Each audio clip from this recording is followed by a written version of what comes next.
Shalom, salam sehat bagi kita semua. Semoga kita tetap teguh di dalam iman.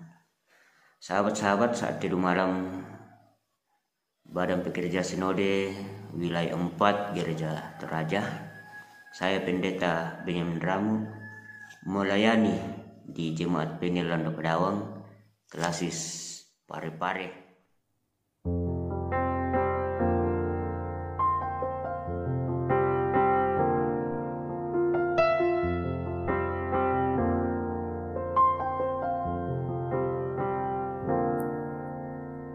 Firman-Mu pelita bagi kakiku, terang bagi jalanku.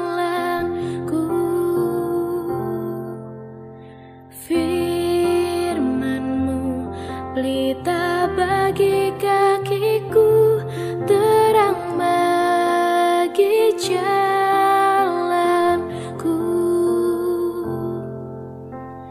Waktu ku bimbang dan hilang jalanku, tetaplah Kau di sisiku,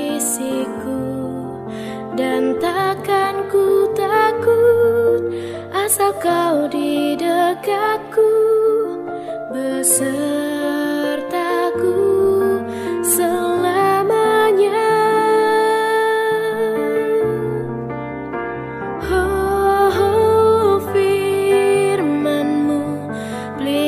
Bagi kakiku, terang bagi jalanku. Firman-Mu pelita bagi kakiku, terang bagi jalanku, terang bagi jalanku. Terang bagi jalanku.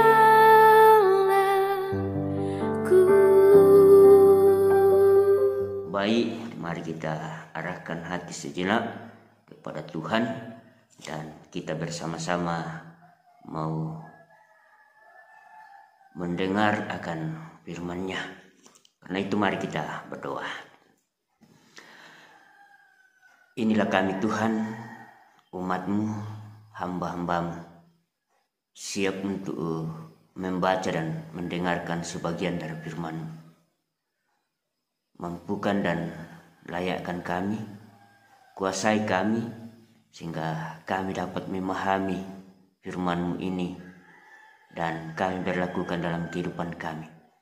Dalam Kristus Yesus Tuhan kami datang kepadamu. Amin. Bahagian firman Tuhan saat ini saya ambil dari Injil Lukas pasal 11 ayatnya yang ke-37 sampai dengan ayat 54. Firman Tuhan, Yesus mengecam orang-orang Farisi dan ahli Taurat. Ketika Yesus selesai mengajar, seorang Farisi mengundang dia untuk makan di rumahnya. Maka masuklah ia ke rumah itu, lalu duduk makan. Orang Farisi itu melihat hal itu dan ia heran, karena Yesus tidak mencuci tangannya sebelum makan. Tetapi Tuhan berkata kepadanya, "Kamu orang-orang Farisi, kamu membersihkan bagian luar dari cawan dan pinggang, tetapi bagian dalammu penuh rampasan dan kejahatan. Hai orang-orang bodoh, bukankah Dia yang menjadikan bagian luar, Dia juga yang menjadikan bagian dalam? Akan tetapi, berikanlah isinya sebagai sedekah, dan sesungguhnya semuanya akan menjadi bersih bagimu. Tetapi celakalah kamu, hai orang-orang Farisi, sebab kamu membayar persepuluhan dari selasi, ingu, dan segala jenis sayuran, tetap kamu mengabaikan keadilan dan kasih Allah. Yang satu harus dilakukan dan yang lain jangan diabaikan. Celakalah kamu, hai orang-orang Farisi, sebab kamu suka duduk di tempat terdepan di rumah ibadat dan suka menerima penghormatan di pasar. Celakalah kamu, sebab kamu sama seperti kubur yang tidak memakai tanda. Orang-orang yang berjalan di atasnya tidak mengetahuinya. Seseorang dari antara ahli-ahli Taurat itu menjawab dan berkata kepadanya, "Guru, dengan berkata demikian engkau menghina kami juga." Tetapi ia menjawab, "Celakalah kamu juga ahli-ahli Taurat, sebab kamu meletakkan beban yang tak terpikul pada orang, tetapi kamu sendiri tidak menyentuh beban itu dengan satu jari pun. Celakalah kamu, sebab kamu membangun makam nabi-nabi, tetapi nenek moyangmu telah membunuh mereka. Dengan demikian, kamu mengaku bahwa kamu membenarkan perbuatan-perbuatan nenek moyangmu, sebab mereka telah membunuh nabi-nabi itu, dan kamu membangun makamnya. Sebab itu hikmat Allah berkata, Aku akan mengutus kepada mereka nabi-nabi dan rasul-rasul, dan separuh dari antara nabi-nabi dan rasul-rasul itu akan mereka bunuh dan mereka aniaya, supaya dari angkatan ini dituntut darah semua nabi yang telah tertumpah sejak dunia dijadikan, mulai dari darah Habel sampai kepada darah Zakaria yang telah dibunuh di antara mezbah dan rumah Allah. Bahkan aku berkata kepadamu, semuanya itu akan dituntut dari angkatan ini. Celakalah kamu, hai ahli-ahli Taurat, sebab kamu telah mengambil kunci pengetahuan.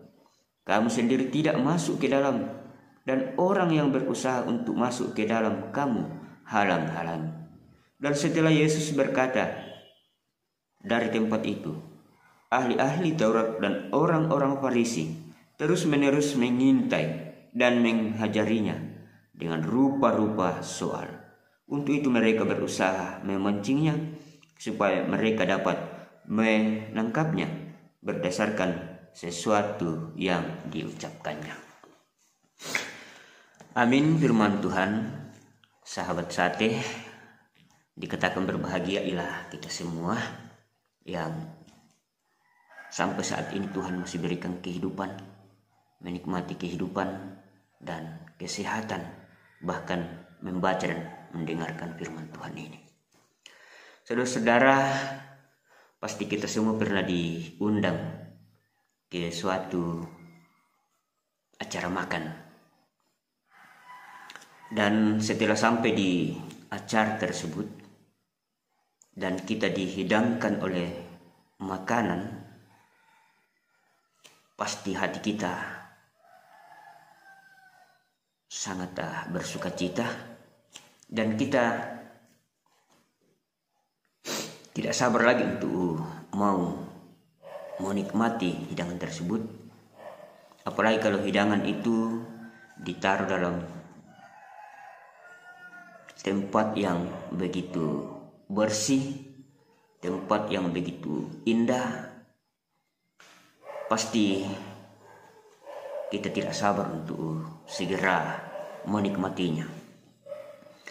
Tetapi kira-kira bagaimana ketika kita membuka nampan yang indah itu, nampan yang bersih itu, dan yang tampak adalah sebuah pemandangan yang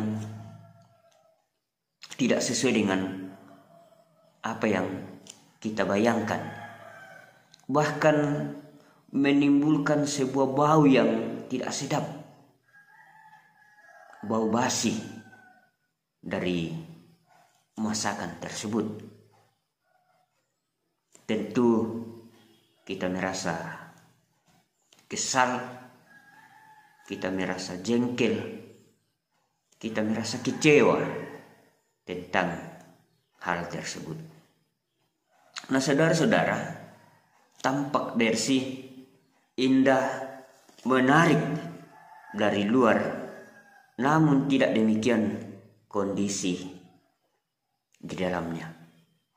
Inilah yang menjadi perhatian Yesus akan sikap ahli Taurat bersama dengan orang-orang Farisi. Sebagaimana dalam pembacaan kita pada saat ini, Yesus mengecam orang-orang Farisi dan ahli-ahli Taurat.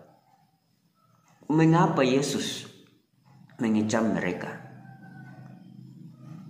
Sebagaimana kita ketahui bersama bahwa sebuah sikap, sebuah perilaku dan tindakan yang diperlihatkan oleh ahli-ahli Taurat, oleh orang-orang Farisi, pada kenyataannya dari luarnya dibungkus oleh sifat-sifat yang,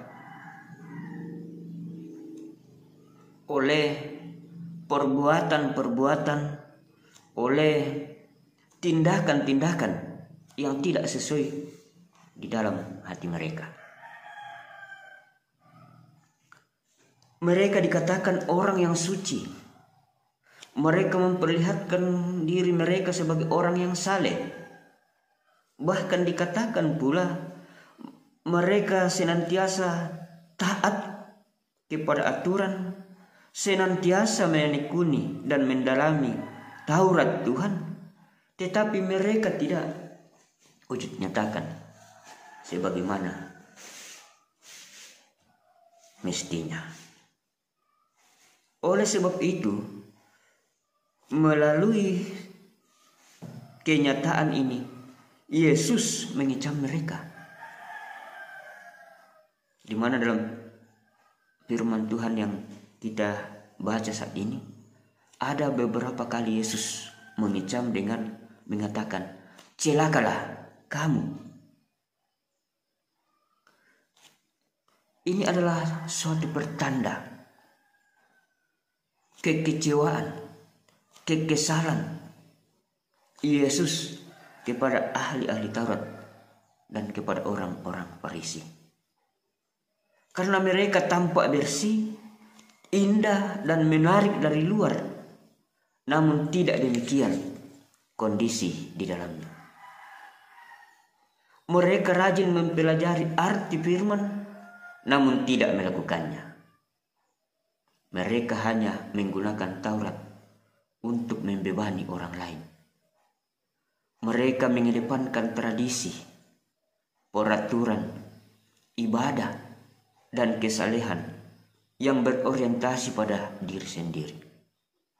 Yesus pun menegur mereka karena mereka menekankan hal yang remeh namun abai pada hal yang penting dalam hukum Taurat. Untuk apa memelihara aturan jika di balik semua itu tersembunyi hati yang dingin terhadap Allah dan sesama? Apa artinya tampak saleh? Apa artinya senantiasa berlaku sopan, baik, dan terpuji jika hanya kepalsuan tanpa kasih dari dalam hati? Perbuatan memang harus bersih, namun hati harus bersih juga. Kesucian harus berawal dari dalam hati untuk kemudian mewujud dalam tindakan. Jangan sampai perbuatan baik dan sikap yang manis dilakukan untuk sekedar mencari pujian semu saja dari orang lain. Olehnya itu, sahabat-sahabat saat tidur malam, janganlah kita berlaku seperti ini. Tetapi marilah kita senantiasa menyatakan kesucian kita, kasih kita, ketulusan kita dari dalam hati kita, dan kita wujud nyatakan di dalam perjalanan kehidupan kita, sehingga kita betul-betul teguh di dalam menjalani hidup anugerah Tuhan ini, dan hidup kita senantiasa diberkati oleh Tuhan. Amin.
Batasnya,